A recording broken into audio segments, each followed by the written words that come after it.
রাগ করেছ? কেন? শীতের সকালে সুন্দর মিষ্টি রোদের মধ্যে যেমন কালো মেঘ এসে আকাশটাকে অন্ধকারে ঢেকে দেয়, ঠিক তেমনি তোমার মুখে দুঃখের অন্ধকারে ছায়া কেন? সঞ্জয়, চোখে জলে কোনো রং হয় কিনা জানি না,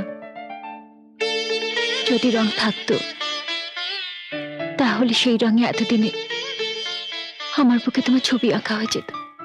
আমি সব বুঝি মিতা, কিন্তু সব বুঝে আমাকে নীরব থাকতে হচ্ছে। মিতা, আমার উপর একটা সংসার আছে, আমার মা, আমার অসুস্থ বোন, তার উপর আমি একটা সামান্য ড্রাইভার। এত সব জেনে তোমার বাবা আমাকে কিছুতেই সহজভাবে মেনে নিতে পারবেন না। তবুও তুমি যাও না একবার আমার বাবার কাছে।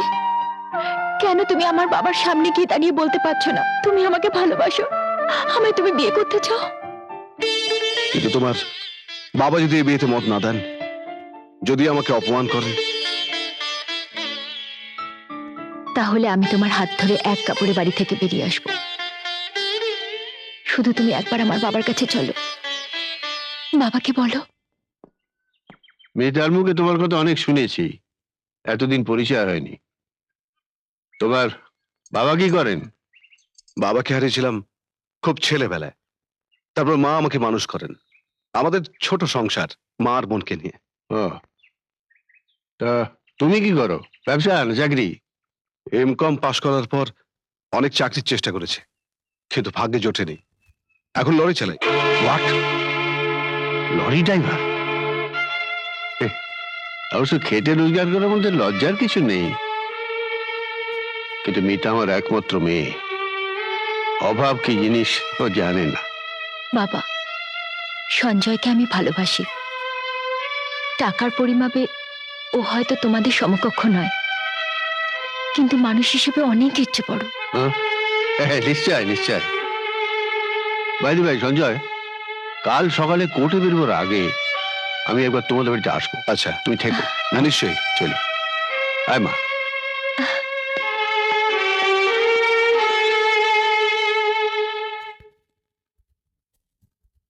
মা, মা, মা, দাদা ডাকছে। ঘরে আসতে বল না।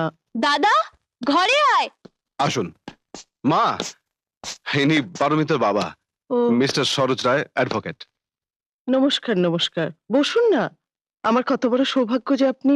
সৌভাগ্য তো বটেই, একজন সামান্য লরি ড্রাইভারের সঙ্গে আমার মেয়ের বিয়ে হবে। বামন হয়ে চাঁদে হাত দেওয়া, সৌভাগ্য তো বটেই। আমার ছেলে তো এমকম পাশ করেও কোনো চাকরি পায়নি, তাই বাধ্য হয়ে।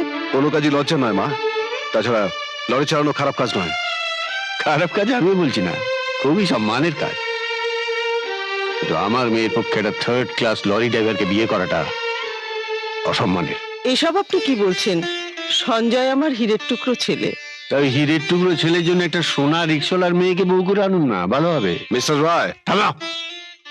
তোমার মার সঙ্গে কথা হচ্ছে, তোমার সঙ্গে পরে কথা হবে। বেশ, বলুন। বড়লোকের মেয়েকে জালে জড়াবার শিক্ষাটা তো ছেলেকে ভালোই দিয়েছে, কিন্তু সঞ্জয় আমার বাড়ির দরওয়ান হবার উপযুক্ত নয়। কথাটা মনে রাখলে আমি খুশি হব। পারমিতার বিয়ে আমি অন্যত্র ঠিক করেছি, নিমন্ত্রণ পত্র পাঠাবো। কেমন পাত্র, কেমন বংশ, দেখে আসবে। চলি। দাঁড়ান। এই যে বাড়িটাতে দাঁড়িয়ে আপনি কথা বলছিলেন, এ বাড়ি একটা ঐতিহ্য আছে। এটা আপনার ওই 2000 স্কোয়ার ফিটের ফ্ল্যাট বাড়ি নয়, ভাঙা হলে ওটা মন্দির। আর সেই মন্দিরে আসার ভাগ্যটুকু আপনার হয়েছে। এবারে প্রতিটা ইট বালির শিক্ষা সভ্যতাও মানুষের কাছে প্রণম্য। সেই জন্য বলছিলাম, এখানে যখন এলেন তখন আমার মাকে অন্তত একটা প্রণাম করে যান, তাই নাকি? হ্যাঁ, ঠিক তাই, ঠিক তাই। আপনারা সারা জীবন রং মাখা বাহারে শাড়ি পরা পুতুলি দেখেছেন, মায়ের রূপ কি জানবেন কি করে? যাই হোক, আপনার জীবন সার্থক হয়ে গেল এখানে এসে। একজন প্রতিমার, দেবী প্রতিমার দর্শন তো পেলেন। যান, বাড়ি যান।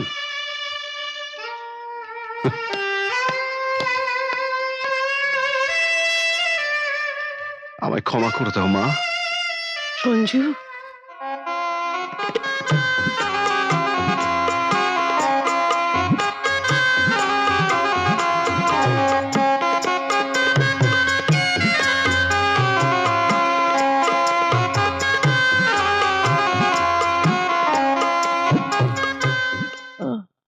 সঞ্জয়, মা, সঞ্জয়, আহ, সন্ধ্যাকে দেখিস বাবা, সন্ধ্যাকে দেখিস। দেখবো মা, মা, নিশ্চয় দেখবো। আর একটা কথা বাবা, বলো মা। আমাকে কথা দে, পারমিতাকে তুই কোনোদিন বিয়ে করবি না। এই বাড়িতে সে কোনোদিন বউ হয়ে আসবে না।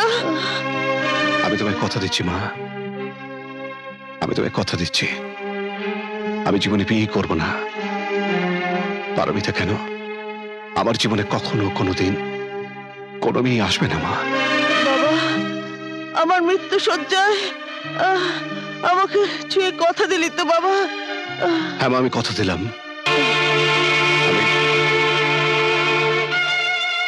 মা,